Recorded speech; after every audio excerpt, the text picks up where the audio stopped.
Hello everybody and welcome back to the Fortress of Solitude. Today we're going to be talking about Action Comics issue 1096, written by Mark Waid, with art by Skylar Patridge, colors by Ivan Placencia, and letters by Steve Wands. Reign of the Superboys starts right here as a storm hits Smallville, catching Professor Lois Lang outside in the rain.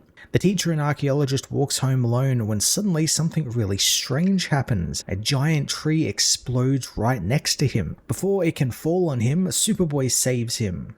Lois and Superboy are rather confused as the tree looked like it had been struck by lightning, but there was no sound. Clark is also curious as seconds later, the lightning bolt that supposedly hit the tree finally hits it, as if delayed by something.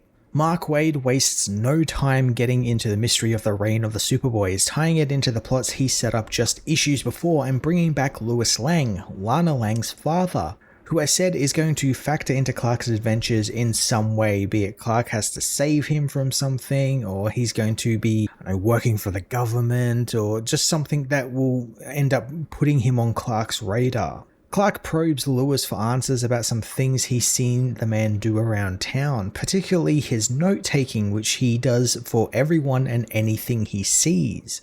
But Lewis waves the hero off, knowing that he will find out soon enough.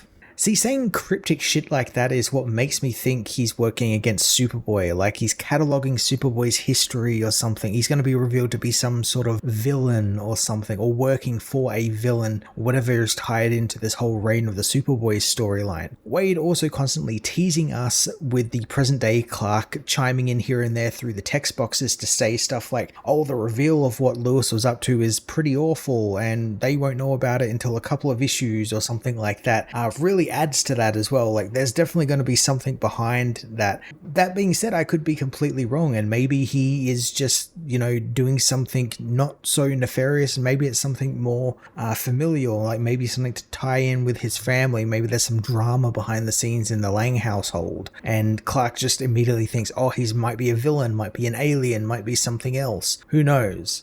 Clark puts the odd interaction with Lewis and the tree into the back of his mind as the next day, he, Lana, and Pete head to the Expo of Tomorrow in Metropolis, where the people of Metropolis have dedicated a small spot on the Expo's show floor in Superboy's honor, being that Superboy appeared there not too long ago, and it's something that Lana is very clearly excited to see. Some more weird stuff begins to happen to and around Clark and his friends as Pete gets an ice cream from a stall, and no matter how much he eats of it, it doesn't seem to be getting any smaller. As Clark notices his own ice cream isn't getting any smaller either, he notices a mother fussing over her child who seems to have grazed and bruised his arm badly, but he swears he never fell over or anything. Seconds later though, the child trips and falls, hurting his already bruised arm. Okay, so this is pretty cool. It seems like the timeline is out of sync, things are kind of happening in the wrong order, effect is coming before cause, usually it's cause and then effect, and it's all being jumbled up, and obviously this has something to do with Superman and his role in DCKO. And for those who don't know what DCKO is or maybe weren't following it, Superman eventually became a god and had to recreate the universe so that Darkseid would lose, and in doing so it means he had to go away for a little bit. He had to kind of disappear off into the multiverse as the universe was being created. So he's kind of disappeared at the moment. No one knows where he's gone, and this whole event is sort of leading into the search for Superman and where he has gone. And maybe this is some sort of effect with him not being there, because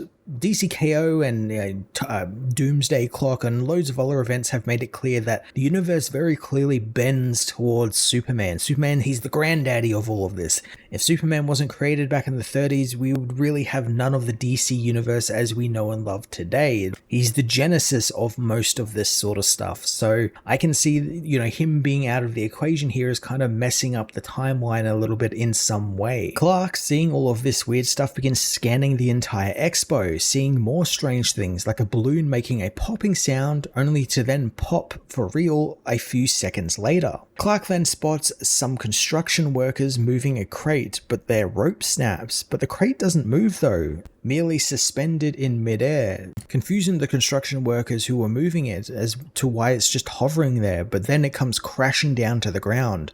barely missing them. Clark, being he hasn't dealt with timelines and time travel yet, thinks this might be some type of new power he's developing, like some type of precognitive power or something. And I think there's something very freeing about this young Clark, how he hasn't had that experience with multiverses, time traveling, any sorts of stuff like that. So he doesn't immediately go, oh, this is some time travel shenanigans and stuff. He thinks of stuff like, oh, is this a new power? Is this me perceiving time differently now as I'm getting older? I kind of like that. I kind of like there isn't just that immediate, oh, it's time travel. Oh, it's time travel shenanigans. Someone's messed with the timeline or something. Clark is able to think about things in a different way than what we usually get. And we get cool things like this where he thinks that he's got a new superpower and it's really worrying him because now he can see events out of time and out of place, which is really funny because it's actually like the purple kryptonite that was set up in that Kryptonite Spectrum book, where Superman was perceiving time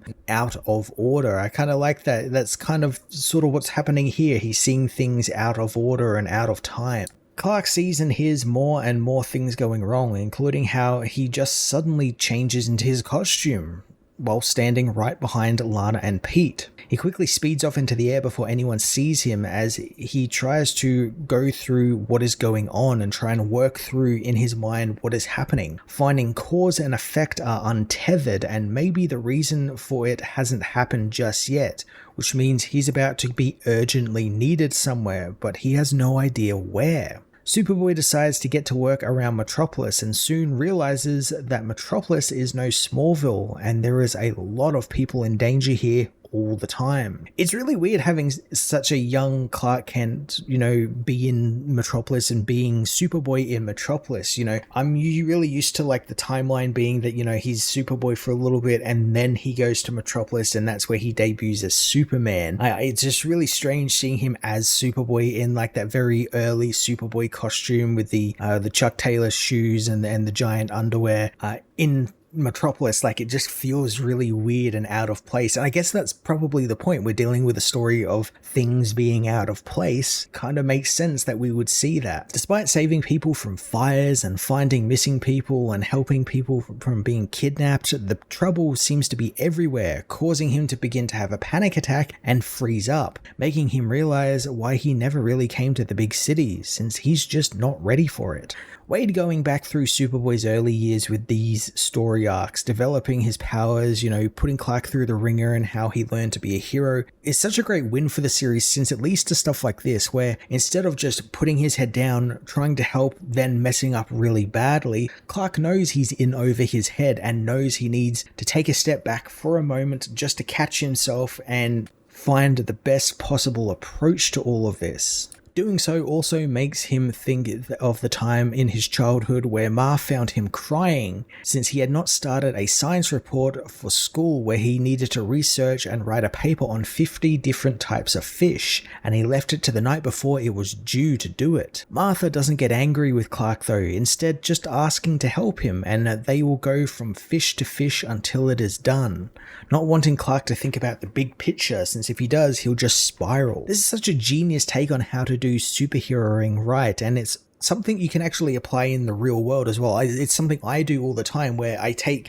a big project, say I've got a big project in front of me, I break it down into small tasks or goals and do them one at a time until the entire thing is done. And it's all about management, and seeing Clark apply that here to his rescues and helping Metropolis one person at a time is fantastic. As Clark saves more people around Metropolis, he finds that there have been no more strange cause and effects disruptions. He suddenly realizes that it was happening because he was close to the expo.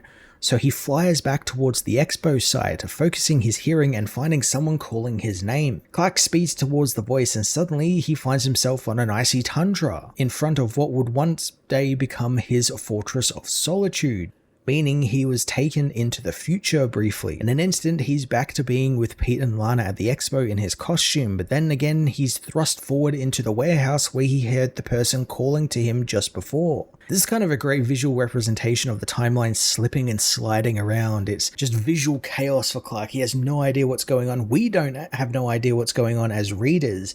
We're just finding Clark just shifting all through the timelines. Something is going on, and Clark is just trying to get to the bottom of it, and he's confused by it all. Hearing the voice again, he finds it comes from the mysterious device that Mark Waid actually planted back in the very first issue of his run. I knew he was planting seeds really early to something, especially with this box, just because he referenced it just a couple of times, just enough to keep you kind of remembering that that's kind of happening in the background. But I didn't know it was related to Reign of the Superboys, and it just shows they've probably kind of been thinking about this for a while now. It makes sense, DCKO was written, over the course of months and months and months ago, so of course they had some lead up to it. But it's cool that's been, the seeds have been planted right from the beginning of Waid's run here. Clark fights his way towards the device, going back and forth through his own timeline until he reaches the object, calling out to whomever is trying to contact him through it. The mysterious object explodes with power, and out of it comes Martian Manhunter, Booster Gold, and Mary Marvel, all whom are very pleased to be free from that prison. So this is definitely an odd bunch of a team if I ever saw them, but an interesting one nonetheless. Booster makes sense since he's trying to make amends for being possessed by Darkseid and almost ending the entire universe, and since Superman was the only one who believed he was still alive and tried to come and save him from the absolute universe, he feels obligated to return the favor to Superman and try and find what happened to the Man of Steel. Manhunter and Mary Marvel, however, intrigue me since why were they chosen for a time travel scavenger hunt type mission?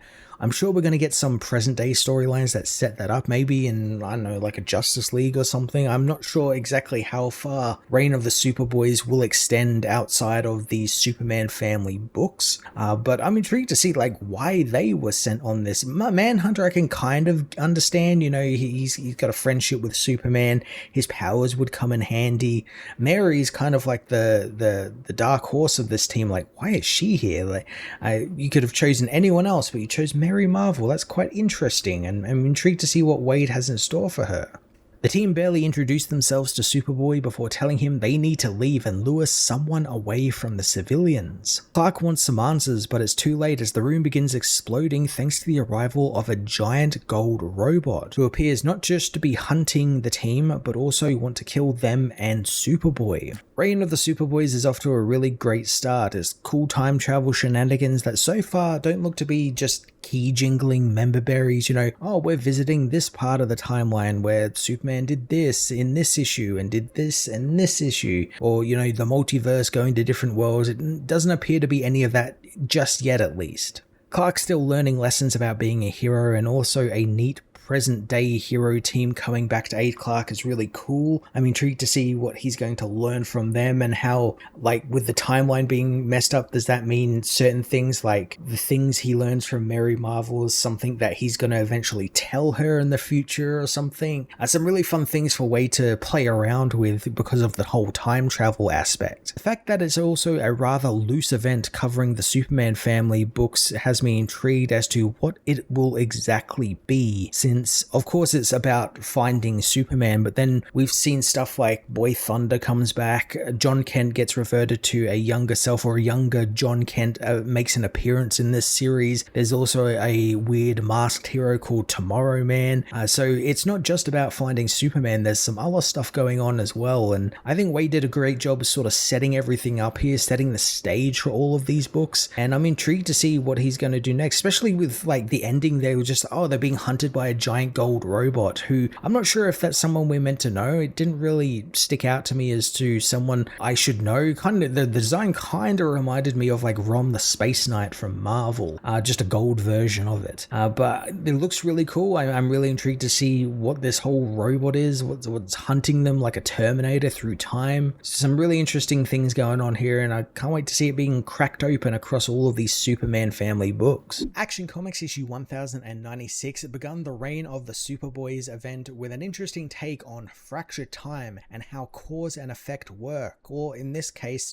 don't work. with Mark Waid tying it very effortlessly into all of the stuff he's been putting Clark through over the last couple of issues and all of the lessons he's been teaching him about becoming a hero and the type of hero he wants to become. I also really like how the issue didn't just thrust us right into this event. We've just come out of DCKO, and I like that it's kind of easing us in. It's only the last couple of pages that really tie us into the larger Reign of the Superboys event, and I'm looking forward to seeing what Superboy adds to this team of Mary Marvel, Booster Gold, and Martian Manhunter. It's an interesting collection of people, and I'm intrigued to see what Mark Waid has in store for them. I'm going to give this issue an 8 out of 10.